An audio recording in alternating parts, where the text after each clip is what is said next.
Neste vídeo trago 5 coisas que a FIFA precisa melhorar no Mundial de Clubes de 2029 para que ele seja melhor do que a primeira edição. Você está no canal Miguel Fortunato, Futebol Internacional. Aqui a gente fala do futebol de todos os continentes. Seja muito bem-vindo. Você que já assiste os nossos conteúdos, deixe o seu like, deixe o seu comentário. E você que está chegando pela primeira vez, deixe seu like também. E também deixa aí a sua inscrição, é de graça, aí você pode receber conteúdos como esse falando de futebol internacional. O tema deste vídeo, depois de toda a cobertura que o canal fez aqui desde o mês de maio sobre o Mundial de Clubes, agora a gente tenta entender o que aconteceu, como foi essa primeira edição e já projetar a de 2029. Como que a edição de 2029 pode ser melhor? Será que o Mundial de Clubes tem potencial para disputar com a Champions, de ser um torneio tão grande a cada 4 anos quanto uma Copa de Seleções? É isso que a gente vai entender, né? Primeiro de tudo, eu não acho que uma das 5 coisas que o Mundial de Clubes precisa fazer seja o formato a cada 2 anos, né? Surge aí um estudo que a FIFA pensa em cogita, né, fazer a cada 2 anos o campeonato. Agora surgiu a notícia hoje de que o Real Madrid pressionaria a FIFA para que esse torneio seja a cada 2 anos, o que é sedutor, né? Porque esse torneio a cada 2 anos você acaba virando um competidor real da UEFA Champions League, porque aí vai ser um torneio mais recorrente, gerando muito dinheiro, patrocínio, mas eu acho que não, pelo menos de momento, eu acho que não vai ser o caminho escolhido. Primeiro porque o torneio ainda precisa de estabilidade, né? Estabilidade para entender se ele é sustentável. Lembrando que essa primeira edição apenas saiu por causa do dinheiro saudita. Não houvesse o dinheiro saudita, esse torneio não teria saído. Então ele precisa dessa estabilidade, de saber que toda edição vai ter certinho, vai ter patrocinador, vai ter a premiação, esse torneio vai ter evolução financeira.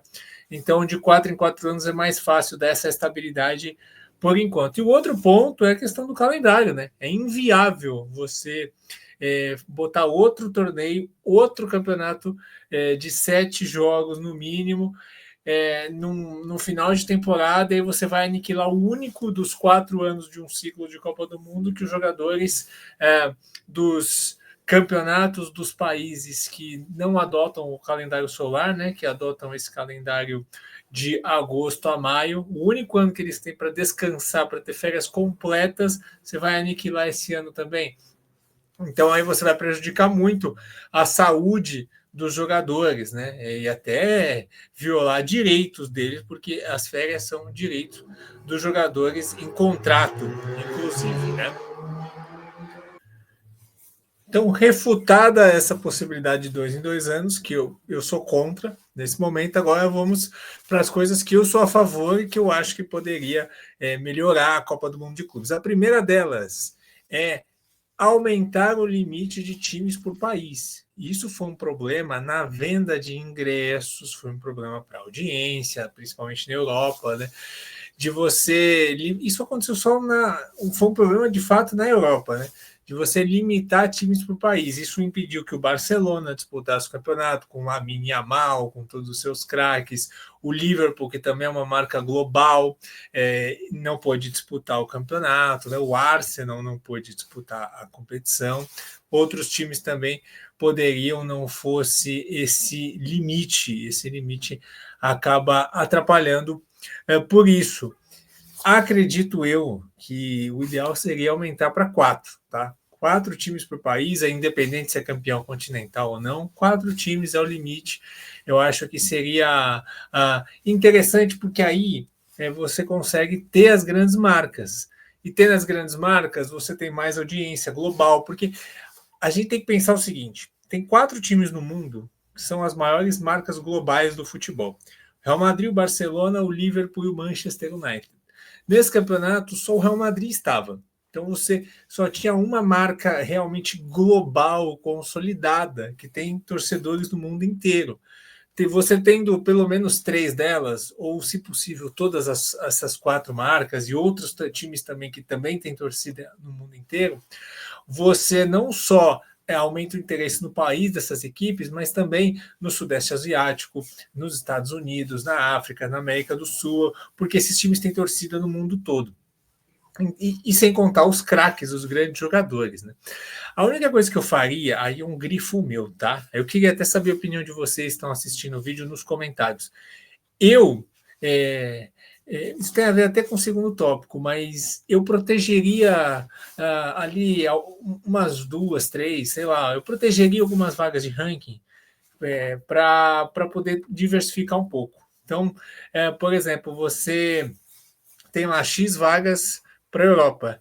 Então, até tal vaga no ranking, o limite é de 4 por país, aí vão os melhores times, vão os principais jogadores, os times que jogam o melhor futebol nesse ciclo de 4 anos, as grandes marcas, mas você protege ali pelo menos uma, duas vagas para você diversificar para outros países, porque eu acho que tem muitos países europeus aí com grandes torcidas apaixonadas e grandes times em outros mercados que também agregariam ao torneio.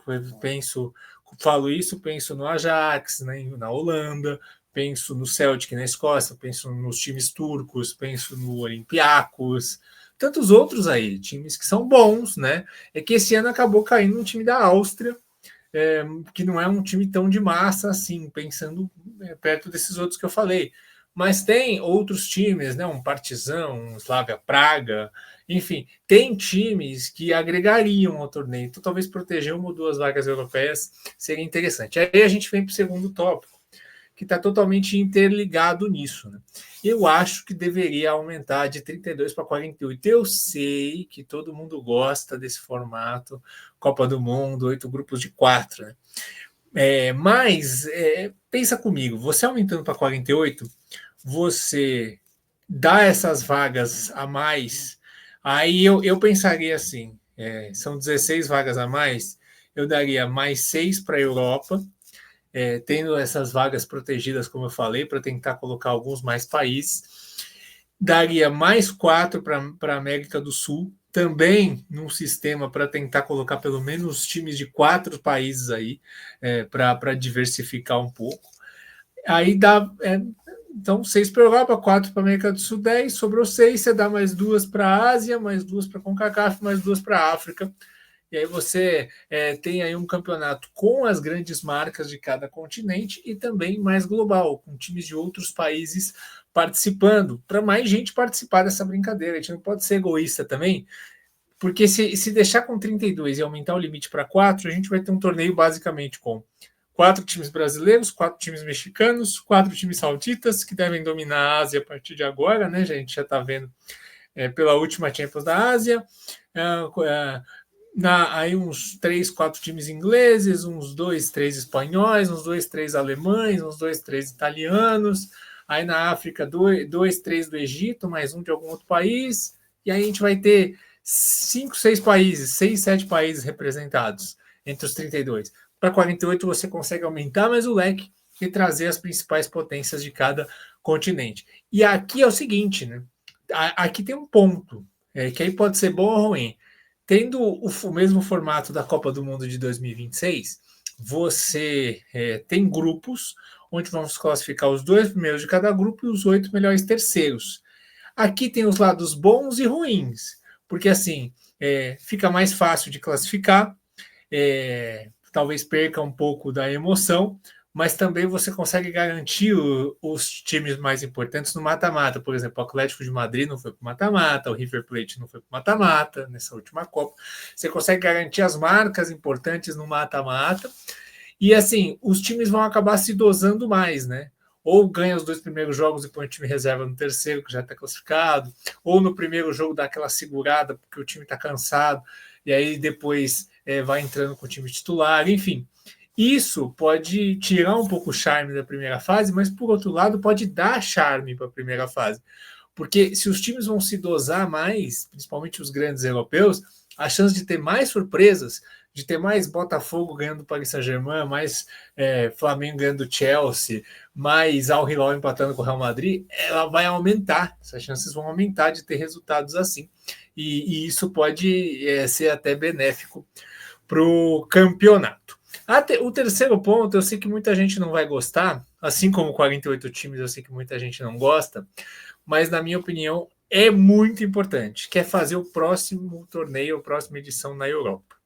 Eu sei que seria muito legal vir aqui para o Brasil, a gente poder ir no estádio e curtir, né? Seria muito bacana. Os candidatos até o momento, ao que foi divulgado para ser sede 29, é Brasil, Espanha, Marrocos e Catar, né? Eu acho que deveria ser na Espanha, ou então junta ali, igual vai ser na Copa de 30, Espanha, Portugal e Marrocos, ou Espanha e Portugal, enfim.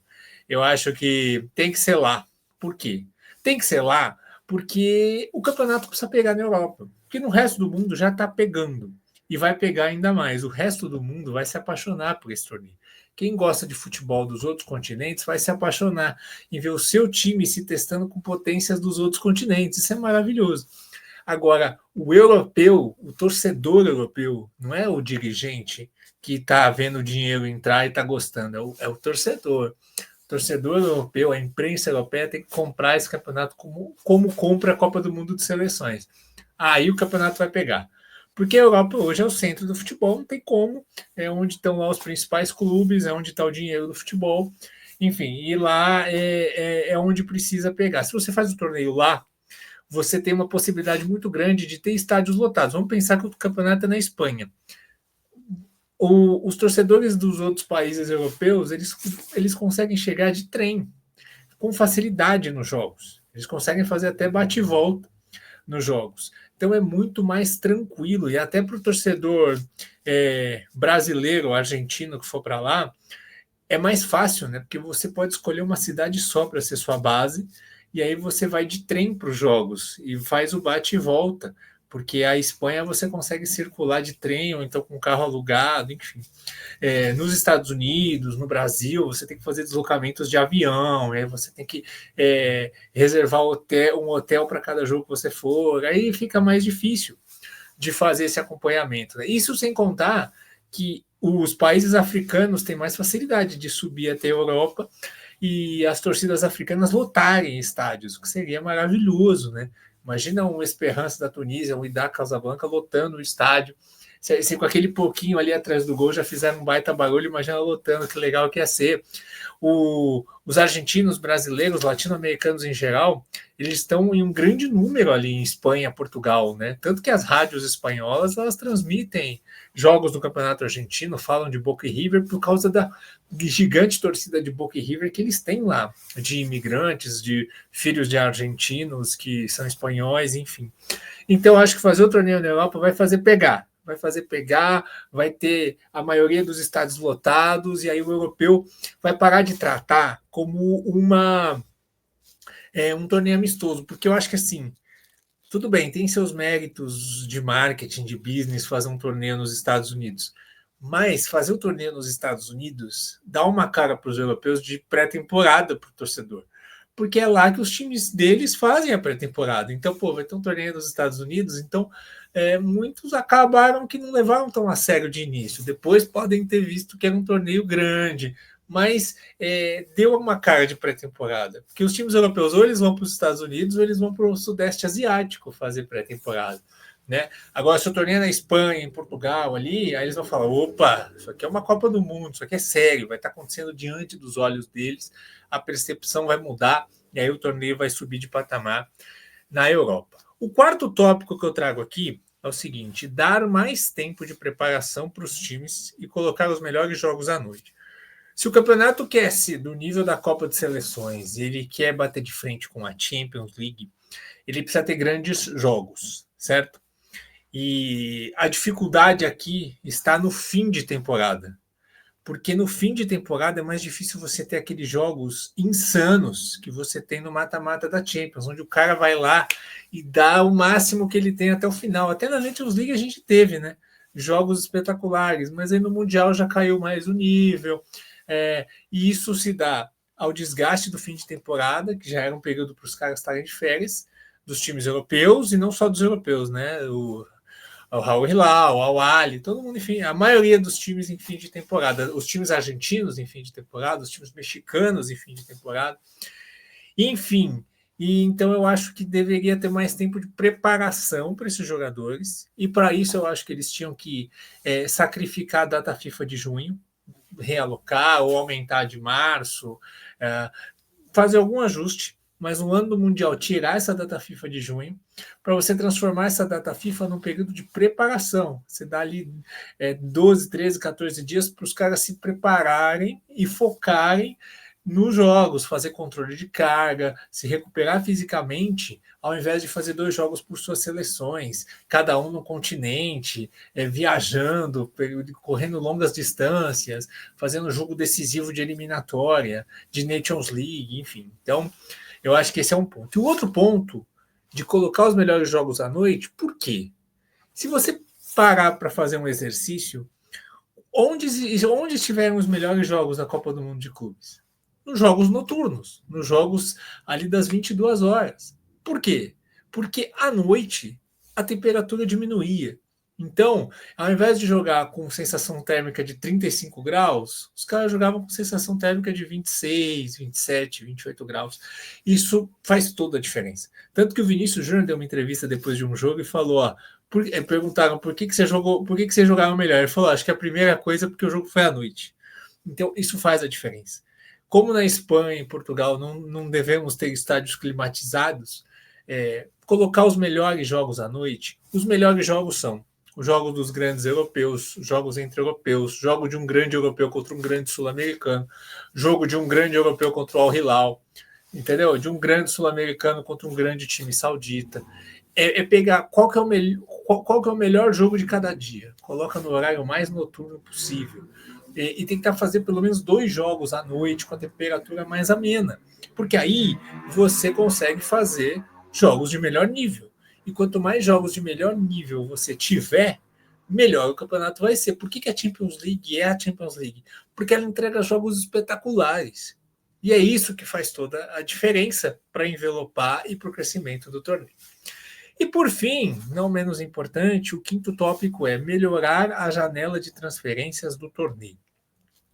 Muito se falou, né, da questão do João Pedro, né, que chegou no meio do campeonato, estreou nas quartas de final. Eu acho que o caso do João Pedro, ele é um caso até que se justifica, né, porque assim, você colocando o Chelsea, por exemplo, para jogar esse campeonato, você impede o Chelsea de ter uma pré-temporada. O Chelsea agora saiu de férias, e quando ele voltar de férias, ele já vai treinar e se preparar para a Premier League, para a estreia na Premier League. Ele não vai ter amistosos de pré-temporada, ele não vai viajar para canto nenhum. Então, ele não vai poder testar os novos reforços, né? Então, até se justifica. Mas, por exemplo, o caso do Randalá não se justifica. Não pode deixar um jogador chegar de um time de um time que não está no torneio para um time que está, jogar só o torneio e ir embora. Isso devia ser proibido. E assim, eu acho até a questão do João Pedro, por exemplo, né, que ficou a mais famosa aí, eu acho que também deveria se ter um cuidado maior, porque fica esquisito, né? Você ter um jogador entrando já com o campeonato em andamento e ele faz a diferença, ou mesmo que não fizesse. Por que isso acontece? Eu acho que é importante a gente frisar aqui. Porque os contratos na Europa, eles vão até o dia 30 de junho. E aí o campeonato começa antes, começa no meio de junho. Aí quando acaba esses contratos, alguns jogadores vão embora, querem ir embora, como foi o caso do Leroy Sané no Bayern. Deu dia 30 de junho, ele se mandou do Bayern e não jogou as quartas de final. Como jogadores foram contratados querem jogar, né? Aconteceram alguns acordos, por exemplo, com Alexander Arnold, onde o Real Madrid pagou uma quantia e ele pôde ser liberado, e o Liverpool liberou ele antes. O Real Madrid pagou o salário do mês de junho, que era para o Liverpool pagar, pagou uma tarifa para o Liverpool e contou com o Arnold. O Bayern de Munique fez a mesma coisa com o Jonathan Tah.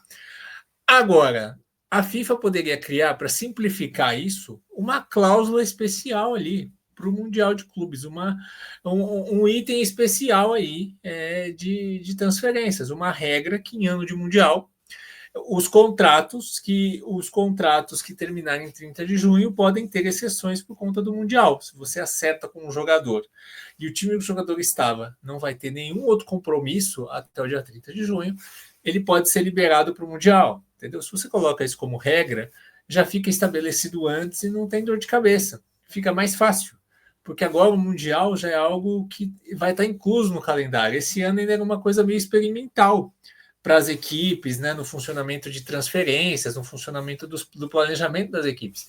Então eu acho que isso é importante, né? E eu acho que tem que proibir de contratar um jogador para ele jogar só o Mundial. Eu acho que assim, um jogador contratado a partir de junho para o Mundial, ele só pode jogar no Mundial se o contrato tiver pelo menos 6 meses, ou pelo menos um ano. Porque aí não vai ser uma coisa, joga o Mundial e volta. Não, ele tem que, para ele jogar o Mundial, ele tem que ter um vínculo com esse time e ele está iniciando a sua trajetória no time, senão não se justifica, tá? Então essas são aí as 5 coisas que eu acho que o Mundial de Clubes precisa melhorar na próxima edição para ter uma edição ainda melhor do que foi essa.